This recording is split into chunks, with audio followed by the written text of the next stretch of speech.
अस्सलाम वालेकुम नाज़रीन, आप देख रहे हैं ZH न्यूज़ में हूँ ज़हीर अहमद। नाज़रीन, इमरान खान साहब वाइस चांसलर बनने जा रहे हैं ऑक्सफोर्ड के। वो बन सकेंगे या नहीं बन सकेंगे, वहाँ कौन कौन उनके साथ है और यहाँ वहाँ के लोगों ने जो PMLN के उन्होंने पटिशन करवाई है वो किस हद तक उनके खिलाफ कारगर साबित हो सकती है, इस पर बात करेंगे। इमरान खान साहब ने जेल में साफ़ियों से बात की है, वो उसके ऊपर बात करेंगे। फजल रहमान साहब के हवाले से हमने परसों कल 2 दिन आपको बताया था कि वो किस तरफ जा सकते हैं। अब इशारे मिलना शुरू हो गए हैं कि वो किस तरफ जा सकते हैं, इस पर भी बात करेंगे। तो जनाब शुरू करते हैं इमरान खान साहब के चांसलर के हवाले से। ऑक्सफोर्ड में जब उन्होंने अक्टूबर में होने वाले जहाँ पे 2.5 लाख लोग वोट करेंगे, एक जमा करवाया है अपने, उन्होंने इंटरेस्ट शो किया कि मैं चांसलर बनना चाहता हूँ, उनके मुकाबले में बाकी लोग भी हैं, उसका अपना क्राइटेरिया होता है। तो उसी वक्त PMLN के एक बंदे ने वहाँ पे पटिशन करवा दी कि इमरान खान साहब के कन्विक्टेड हैं, इमरान खान साहब के ख़िलाफ़ ये इल्ज़ामात हैं, ख़वातीन के हवाले से ये रिमार्क्स दिए हुए थे। फिर डेली मेल के ऊपर आर्टिकल आ गया। बाय द वे, ये वैसे वही डेली मेल है जिसके खिलाफ शहबाज शरीफ साहब मुकदमा करके और जीत के बड़े खुश होते थे कि डेली मेल ने ये भी झूठ बोला है, डेली मेल ने वो भी झूठ बोला है। लेकिन अब जो है वो, क्योंकि डेली मेल उनके हवाले से उनकी पसंद की बात कर रहा है, तो अब वो इस हवाले से तो बात नहीं करेंगे। लेकिन इमरान खान साहब के साथ वहाँ के कुछ MPs हैं जिन्होंने ऐलान कहा है कि हम इमरान खान साहब को इंडोर्स करेंगे, उनके हवाले से साथ देंगे। फिर वहाँ पे लॉर्ड पीर डैनियल हैं, उन्होंने भी उनकी कंजर्वेटिव के उसके उन्होंने भी उनकी हमायत का ऐलान किया है। और आपको याद होगा नाजरीन के UN ने क्या कहा था। UN ने कहा था कि इमरान खान के खिलाफ सारे जो मुकदमात हैं वो बेसलेस हैं जो बनाए गए हैं। जो कन्विक्शन की जहाँ तक बात है, तो जो कन्विक्शन है उनमें से अक्सर में उनकी ज़मानत हो चुकी है या मुकदमात ख़त्म हो चुके हैं, और इक्का दुक्का जो है वो £1 मिलियन का या 9 मई का वो उनका आना है, अभी वो चल रहा है। तो जिस तरीके से कन्विक्शन की गई थी वो सबको पता है, जिस तरीके से उनकी पार्टी को तोड़ा तितर बितर किया गया था वो भी सबको पता है। तो ये कहना कि उनके खिलाफ कन्विक्शन हुई है, वो UN ने खुद ही बता दिया था कि क्या है। अब ऑक्सफोर्ड वाले UN की बात मानेंगे या पाकिस्तान की उन कोर्ट्स की मानेंगे जहाँ पे आए रोज़ कोई ना कोई बातें आ रही हैं सामने कि जेल के अंदर किस किस्म का ट्रायल हो रहा है, बुकला नहीं दिए जा रहे, एविडेंस नहीं दिया जा, जो भी उस टाइम हुआ था 1 हफ्ते के अंदर जब 4 सजाएं हुई थी। खुद राना सनाउल्लाह साहब कहते हैं कि बहुत बड़ी ज्यादती है कि 1 हफ्ते के अंदर 4 सजाएं हुई थी। तो ये है असल में ये एक बहुत बड़ा इम्तिहान, क्योंकि नून लीग का भी है कि एक बंदा जो यहाँ पे कैदी है वो अगर ऑक्सफोर्ड का चांसलर बन जाता है अगले 10 साल के लिए, और फिर मिलिट्री इस्टेब्लिशमेंट के लिए भी परेशानी का बायस है। तो ये है असल वजह। अब में आते हैं जनाब जेल के अंदर इमरान खान साहब, उन्होंने कुछ बातें की हैं। शहबाज शरीफ साहब के हवाले से बातें की हैं कि करने वाले जब प्लान B पे आएंगे तो शहबाज शरीफ साहब भी मिसिंग पर्सन बन जाएंगे।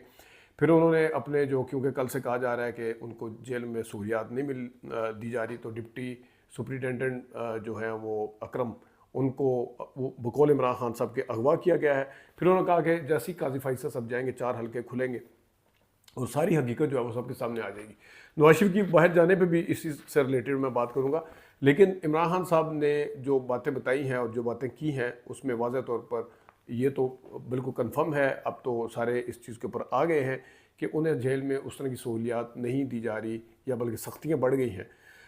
जेल के हवाले से इरफान सिद्दीकी साहब एक जगह इंटरव्यू दे रहे थे, इतनी ज़बरदस्त और वाइट उसमें ड्रेस में आके, और जिस तरीके से इरफान सिद्दीकी साहब झूठ बोलते हैं, उनकी अपनी एक क्लास है, क्योंकि वो उस्ताद भी माने जाते हैं, अपने आप को उस्ताद कहलाना भी पसंद करते हैं, अपने आप को साफ़ी कहलाना भी पसंद करते हैं। पता नहीं कौन लोग हैं उनको जो साफ़ी समझते हैं।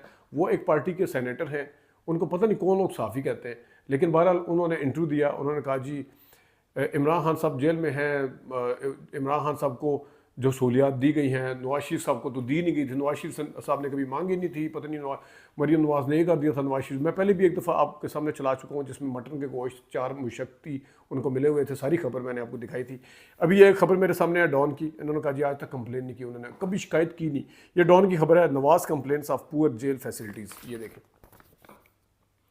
ये इरफान सिद्दीकी साहब कह रहे थे कि उन्होंने आज तक कोई कंप्लेन नहीं की, और इसके अंदर लिखा हुआ है कि नवाज शरीफ साहब ने क्या क्या मांगा है कि कमरे में टीवी नहीं है, हीटर जो है वो काम नहीं कर रहा, सिर्फ एक न्यूज़पेपर दिया जाता है, और अच्छा वो कह रहे थे कि इनको मिलने किसी से नहीं दिया जाता था। मिलने के ऊपर मैं आता हूँ कि जिस वक्त ये खबर आई तो उसमें नवाज शरीफ की मदर, नवाज शरीफ की बेटी, नवाज शरीफ के भतीजे हमजा शहबाज और मुशाहिदुल्लाह खान, ख्वाजा आसिफ, मरियम औरंगज़ेब एंड राना सनाउल्लाह जो थे वो वहाँ पे मौजूद थे उस वक्त।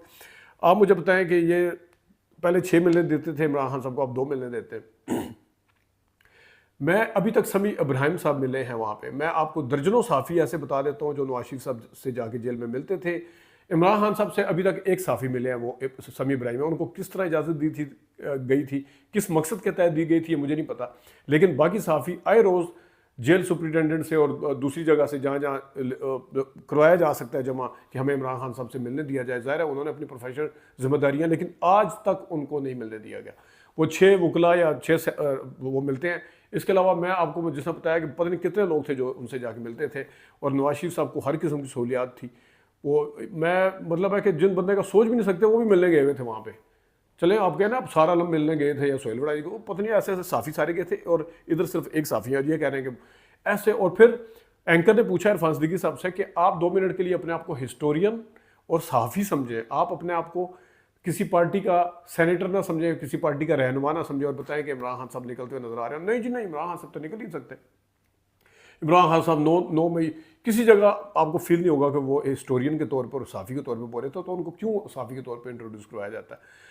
तो हिस्टोरियन के तौर पर उन्होंने बात करनी थी, और उन्होंने वही उसी तरह बिल्कुल पार्टी से की लाइन से 2 कदम आगे जाके उन्होंने बात की है कि इनके खिलाफ। उन्होंने बल्कि साफ़ी ने आगे से कहा कि जब नवाज शरीफ ने आर्मी चीफ को हवा में थे वो उतार दिया था, सैक कर दिया था, त्यारा हुआ किया, पता नहीं क्या क्या किया, कारगिल के ऊपर से क्या किया, हवाले उनके बयान जो आए थे, लेकिन वो नहीं मानने के लिए तैयार ही नहीं थे। नहीं जी नहीं, इमरान खान साहब जो हैं वो पता नहीं यूँ हैं, इनको कर दिया जाए, फलाना कर दिया जाए, ये बात।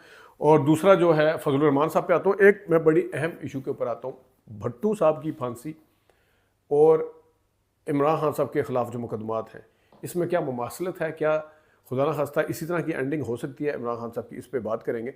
लेकिन फजलुर रहमान साहब का मैं 2 दिन से आपको कह रहा था कि वो मेरे लिए हैरानी होगी कि अगर 2 वजारतें ले लेते हैं PMLN से, तो वो पुरानी तनख्वाह पे काम कर रहे होंगे, क्योंकि उनका ख्वाब सदर पाकिस्तान था, उनका दूसरा ख्वाब गवर्नरशिप उनकी पार्टी को दिया जाना दोबारा। खैर थी उनके पास, उनके रिश्तेदार ही थे गुलाम अली साहब, लेकिन वो दोबारा लेने के चक्कर में थे।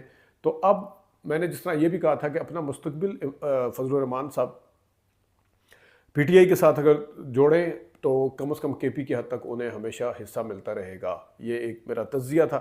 और वही हुआ कि उन्होंने बजाय कोई वजारतें, इवन नून लीग का मूड नज़र भी आ रहा है कि वो बार बार कह रहे हैं हमारे साथ आगे बैठेंगे, लेकिन उन्होंने PTI को एक किस्म का ग्रीन सिग्नल इस हवाले से दिया कि उन्होंने कहा कि 2 सेनेटर मेरे बना दिए जाएँ। अगरचे एक सेनेटर जो है वो, उनकी एक सेनेट की भी सीटें पूरी नहीं है कि JUI इंडिपेंडेंटली या अकेली जो एक सेनेटर भी नहीं बनवा सकती, लेकिन वो 2 सेनेटर मांगे हैं। तो उन्होंने कहा जी हम पूछ के बताएंगे। तो मेरे ख्याल में देखें, वो वजारतों को छोड़ के अगर सेनेट वाली साइड पे जा रहे हैं तो फजलुर रहमान साहब के दिलो दिमाग में ये है कि नून लीग और पीपल्स पार्टी से धोखा खाने लारा लपा से बेहतर है कि ऐसी जगह पे किया जाए जहाँ उनकी कॉन्स्टिट्यूंसी भी वही है PTI की, KP के, वो तो खैर पूरी पाकिस्तान में, लेकिन वो वहाँ पे बहुत तगड़े हैं। तो या वहाँ पे फजलुर रहमान साहब को रिप्लेस इनफैक्ट PTI ने किया। तो ये उन्होंने समझदारी का सबूत देते हुए, ज़ाहिर है अगर इमरान खान साहब वज़ीर-ए-आज़म बनेंगे तो उनको वफाक में भी हिस्सा मिल सकता है, और उसके साथ अगर वो KP में हुकूमत बनाते हैं तो वहाँ पे भी हिस्सा मिल सकता है अगर वो उनके साथ इत्तेहाद करते हैं। देखते हैं अब फजलुर रहमान साहब जाते किस तरफ है। दूसरा अहम इशू, क्या जुल्फ़िकार अली भुट्टो साहब की तरह, क्योंकि इरफान सिद्दीकी साहब भी कह रहे थे कि जब भी इस्टेब्लिशमेंट के साथ लड़ाई हो तो इस्टेब्लिशमेंट नहीं छोड़ती हो, इस्टेब्लिशमेंट ये करती है, क्या वो वाले हालात सेम हैं जो भुट्टो साहब के थे। पहले नंबर बात यह है कि ज़िया उल हक का माशाल्लाह जो था, उसमें उस ज़माने में ना तो सोशल मीडिया था, ना PTV के अलावा कोई चैनल थे, ना प्राइवेट मीडिया था, ना ही इतनी दुनिया सिमट चुकी थी जितनी अब सिमट चुकी है। उस ज़माने में जो अखबारात थे उनके ऊपर सख्त पाबंदियाँ थी, जो सहाफ़ी थे उनको सख्त सज़ाएँ दी जाती थी, जो जुडिशरी थी वो एक ज़िया उल हक के घर की बांदी थी। अब आपने देख लिया कि किस तरह काजी फैसल साहब और दूसरे लोगों ने उनके केस भुट्टो साहब के हवाले से जुडिशरी का जो किरदार था वो बताया। ये सबको पता है, इनके बताने से पहले सबको पता था कि किस जज को किस तरह मैनेज किया गया, किसको किस तरह छुट्टी पे भेजा गया। जुडिशरी इनके हाथ में थी, और इतनी ज़्यादा आगे से सोशल मीडिया के कोई कैंपेन नहीं थी जिससे वो घबराते हों।